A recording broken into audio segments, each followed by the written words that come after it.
Un de nos objectifs essentiels d'étudiants-chercheurs n'est-il pas d'élaborer de la connaissance à partir de données éparpillées, de savoirs dispersés dans les blogs, les revues scientifiques, les thèses, les journaux ou les réseaux sociaux, dans des formats aussi divers que peuvent être les ressources disponibles sur Internet, textuelles, audio, audiovisuelles? Nous devons d'une certaine manière devenir experts du chaos, nous y sentir à l'aise, pouvoir s'y repérer facilement, être en mesure d'optimiser le temps et l'énergie qu'on consacre à notre recherche documentaire et à notre veille. L'objectif de ces 2 courtes vidéos est d'aider les étudiants que nous sommes à s'organiser, pour ne pas subir le web, mais en faire un allié indispensable à notre recherche. Pour cela, je vous présenterai, dans une forme plus introductive qu'exhaustive, quelques outils testés et approuvés, assortis de conseils pratiques qui me semblent utiles dans nos usages d'Internet. Il existe 2 méthodes pour accéder à l'information sur Internet.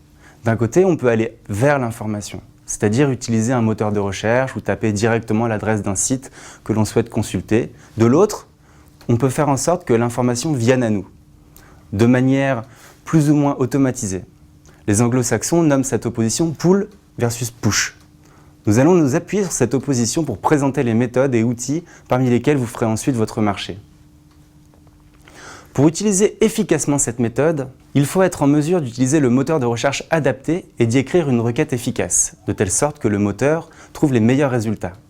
3 conseils avant de démarrer sa recherche. S'imposer une limite de temps et un objectif précis. Le mieux est de passer par des phases de recherche intenses et très ciblées. Cela permet d'éviter 2 écueils. Le sentiment d'infobésité, une forme de surcharge informationnelle qui rend alors toute recherche supplémentaire inefficace, et la cyberdigression qui vous conduira partout sauf à l'endroit où se trouverait l'information visée au départ. Réfléchir à la source que l'on cherche le plus exactement possible. S'agit-il de livres, d'articles, de publications officielles, de statistiques, de commentaires d'experts, de comptes rendus de colloques, de vidéos? À partir de là, on peut choisir le moteur de recherche adéquat, ayant trait avec soin des mots-clés. Au risque de paraître saugrenu, sachez qu'il existe d'autres moteurs de recherche que Google, Yahoo ou Bing, qui sont des moteurs de recherche généralistes. Dans la recherche scientifique, on fera souvent appel à des moteurs de recherche spécialisés, parmi lesquels on trouvera en premier lieu les moteurs de recherche scientifiques pluridisciplinaires tels que Google Scholar. Ils conviendront à la recherche d'articles ou de références bibliographiques. Google Scholar est sans doute aujourd'hui le moteur scientifique le plus complet. Il est possible d'y faire des recherches par auteur, par titre ou par thématique.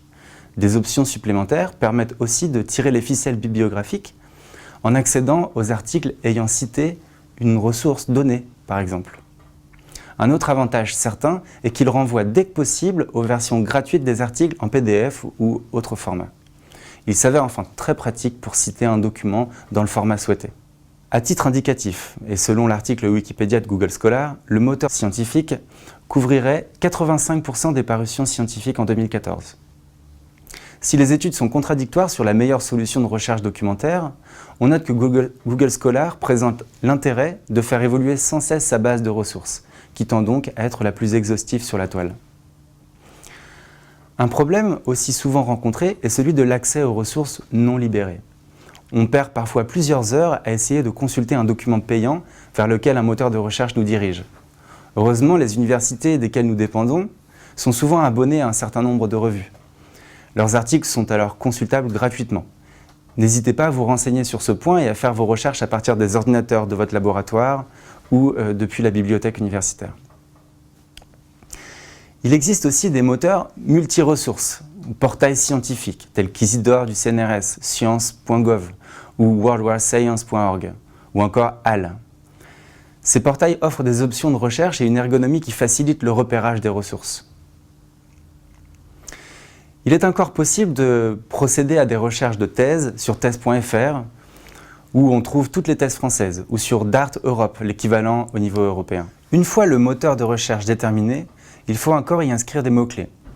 Le premier conseil est d'éviter les phrases ou les suites de mots trop longues. Préférez 2, 3 ou maximum 4 mots-clés. De cette manière, il devient possible de modifier consciemment la requête et de voir les évolutions en comprenant la raison. Pour aller plus loin dans la maîtrise des mots-clés, je vous invite à prendre connaissance des fonctions des opérateurs booléens que l'on ajoute à ces mots-clés pour spécifier sa recherche. Certains sont très utiles.